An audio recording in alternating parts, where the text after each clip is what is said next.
بہرحال سنیے ایک حدیث، برا بن عازب رضی اللہ تعالیٰ عنہ راوی حدیث سے کہتے ہیں کہ آپ صلی اللہ تعالیٰ علیہ وسلم کے ساتھ ہم ایک جنازے کے اندر تھے کہ آپ صلی اللہ تعالیٰ علیہ وسلم نے فرمایا کہ جب ایک مومن کے موت کا وقت قریب آتا ہے، یہ آتما کی بات میں بتلا رہا ہوں کہ آتما کیا چیز ہے، ایک مومن اور ایک مسلمان کی موت کا وقت قریب آتا ہے تو سب سے پہلے خوبصورت روشن چہرے والے فرشتے آ کر کے اس کی حد نگاہ میں بیٹھ جاتے ہیں، وہ فرشتے کو دیکھتا رہتا ہے۔ آپ نے کئی ویڈیو کو دیکھا ہوگا، جب انسان کے موت کا وقت ہوتا ہے تو انسان اپنے دیدے پھاڑ دیتا ہے، دیکھنے لگ جاتا ہے، ٹک ٹکی لگا کر کے دیکھنے لگ جاتا ہے، تو سمجھ لیجئے کہ اس نے فرشتے کو دیکھ لیا۔ اور جیسے ہی ایک انسان فرشتے کو دیکھ لیا، نہ چیخ سکتا ہے نہ ہی چلا سکتا ہے، اس کی زبان پر اللہ تعالیٰ لگا دیتا ہے، وہ کوئی نہیں بتلا سکتا کہ فرشتہ کیسا ہے۔ تو آپ صلی اللہ تعالیٰ علیہ وسلم نے فرمایا اتنے میں ہی ملک الموت ایک فرشتہ آ جاتا ہے اور اس کے سرہانے آ کر کے بیٹھ جاتا ہے اور کہتا ہے کہ اے پاک روح،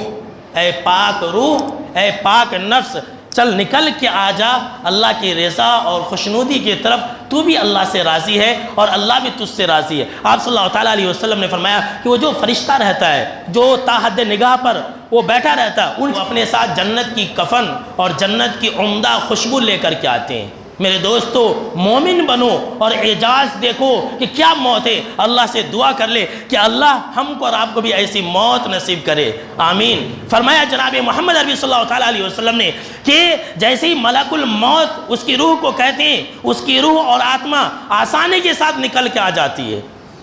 اور جیسے ہی ملک الموت اس کی روح کو لیتے ہیں، وہ فرشتہ فوراً پلک جھپکتے ہی اس کو اپنے کفن میں لپٹ لیتے ہیں، اس سے سب سے عمدہ خوشبو آتی رہتی ہے، اس کو لے کر کے جیسے اوپر چلتے ہیں،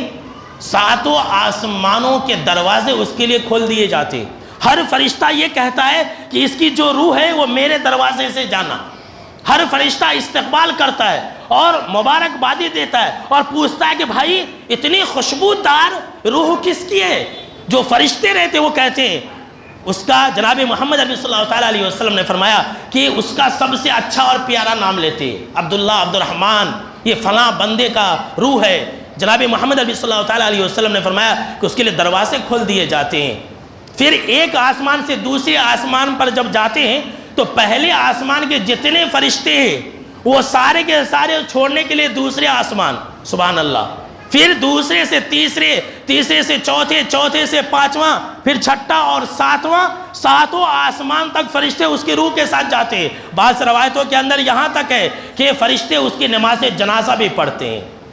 سبحان اللہ، کیا اعجاز ہے۔ جب ساتوں آسمانوں پر لے جایا جاتا ہے تو وہاں پر اللہ یہ کہتا ہے کہ اس میرے بندے کی جو روح ہے وہ علین میں رکھ دو، اس کا نام اعمال علین میں رکھ دو۔ یہ علین کیا ہے؟ وما ادراک ما علیون کتاب مرقوم یشہدہ المقربون، کہ تمہیں کیا معلوم کہ یہ علین کیا چیز ہے؟ یہاں پر صرف مقرب فرشتے حاضر ہوتے ہیں، وہاں پر رکھ دیا جاتا ہے۔ اب جو انسان جنت کے اعلیٰ مقام میں ہو، علین میں ہو، جہاں پر ایک انسان ناز اور نعمت میں ہو، وہاں سے دنیا کے اندر آئے گا؟ دنیا کے اندر جہاں تکلیف ہے، پریشانی ہے، مصیبت ہے،